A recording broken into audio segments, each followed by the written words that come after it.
Welcome everybody to another edition of the Hurry Up. I'm your boy Adam. Let's get into this. So, the New York Giants, the team right here, are back at it. They are in the weight room. They are doing the offseason program. This is good stuff. Giants get to come in a little earlier. Normally they probably come in around mid-April, but because of the new coaching staff, they get to come in about a two-week span earlier, or a week or two earlier than most teams, which is good. They get a head start at evaluating players. They get a head start at seeing who's injured, who came there. Daboll said that attendance was pretty good. There was one guy that we all know was missing. His name's KT. If you don't know those initials, go look him up. You'll know who it is. He's probably not going to be there till mandatory minicamp in middle of April. Well, they have a couple minicamps actually coming up. The Giants do. This is going to be a fun off season for the Giants. They've got a lot going on from now until basically June, and then there'll be a bit of a hiatus, and then they come in early again for July camp. So this is a good start. This is the way to go. They've got plenty of videos and interviews on Giants.com.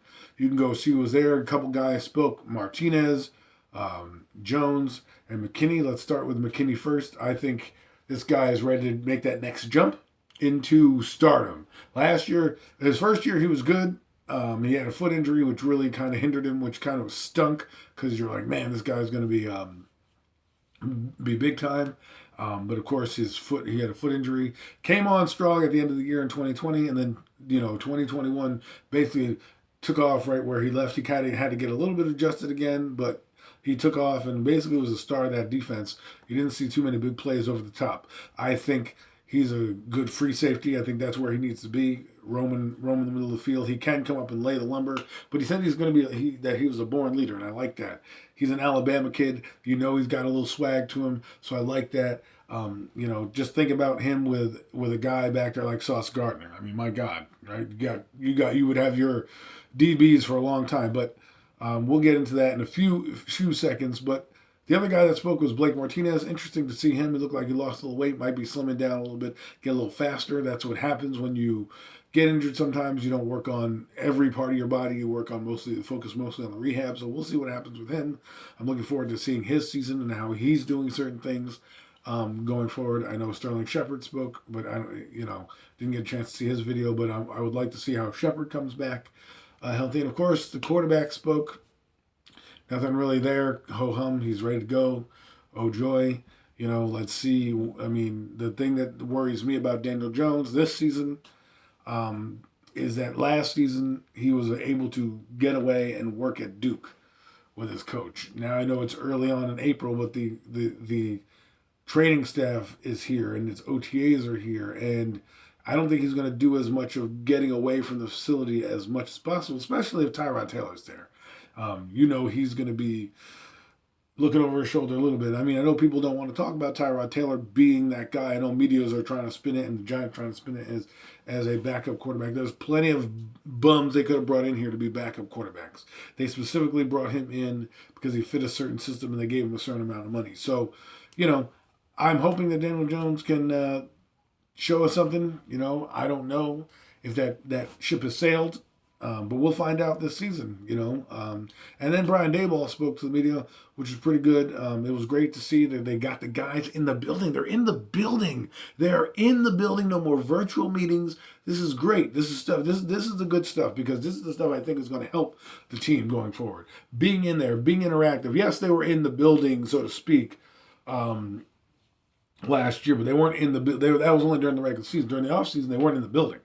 They were virtual, and then they got to do on-field work. So now you can take that and translate it to the field. It's gonna help the growth of this team. This team still has a lot of work. It's not a finished product by any means.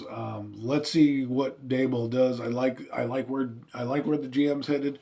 I like how they're building the roster. It concerns me a little bit that they haven't got rid of James Bradbury, which I like, but to me it just doesn't make sense. You're restructuring your Dory Jackson, and you're going to restructure other guys to keep this guy. Just pull the trigger already. Either pull the trigger or do something, because you're going to need that money. If they don't trade out of 7, which a lot of people are saying they're going to, Peter King had an article saying he heard the Giants are going to try to trade out. We'll see. I mean, a lot of people want tackles. You know, this is what I'm telling you. The quarterback doesn't need to be the trade up. It could be any other player. You know, Cross is down there. Neal is down there. Someone says, hey, man, you know, look at the Saints. Someone already said the value that the Saints got with the 16th and 19th pick from the Eagles equates to the enough value to trade up to 5. I don't think the Giants do that because I think they want another pick for next year so they can get, a quarterback next year because I think that's what they really want to do. I think, this team is not fully built yet. And there's still glaring holes. I know they signed a ton of free agents, but a lot of those guys are going to be out the door next year. Some of them may stay. Feliciano may stay. A couple of Max Garcia may stay. Depending on. But there's a lot of linemen that are in this draft. Go look at Giants.com. They do a great job of showing you the players who've been mocked to the Giants. It's about 70 or 80 players. They give you a good feel of who's coming, who may be on the Giants' radar. So. Interesting stuff. Giants are back in the building. Like I said, they're going to have a mandatory minicamp prior to the draft, I think a week prior to the draft. What this does is going to allow them to go through the evaluations that they've already gone, kind of put those notes to paper, say, oh, this guy came in healthy, this guy didn't, this guy needs a little work, this guy, and they're going to choose. And then what happens is you're going to have a rookie after the thing, they're going to have this draft. It'll allow them to evaluate, okay, well, it looks like we have a couple D linemen that we can use this season. We don't need to emphasize D linemen in the draft. But then you have guys coming back in the rookie minicamps and the UDFAs who might knock the back end guy off the roster. Might knock Darius Slayton doesn't come to play. Robert Foster might be there, or heck, maybe a receiver that they draft knocks him off. So there is plenty going to be happening. It's going to be fun. I love draft season. We are here. We are in it. We are in April. We are on April 5th. That means we have 23 days to the NFL draft, and those 23 days are going to go by quick. But there's going to be 23 mock drafts prior to that. Everyone's going to have a mock draft every day. It's probably going to change. And as we get closer to draft, probably draft week, you're going to start hearing leaks from other teams, and then you'll get a real idea of where guys may or may not fall. But hey, this is the Hurry Up. We got plenty going on this draft, in this space. You got the Hurry Up, you got Premium Takes, and there's going to be an NFC East recap show with Mac the Giants fan and myself, where we're going to go over the state of the NFC East. So look out for Premium Takes, the Hurry Up, and the NFC East Roundtable with Mac the Giants fan and myself. Zion Zenith and Mac the Giants fan are also on Premium Takes with me. Come get those guys information, and come hear about us talk about WrestleMania. So this is a great time of year, exciting. Get ready, draft season's here. Let's go.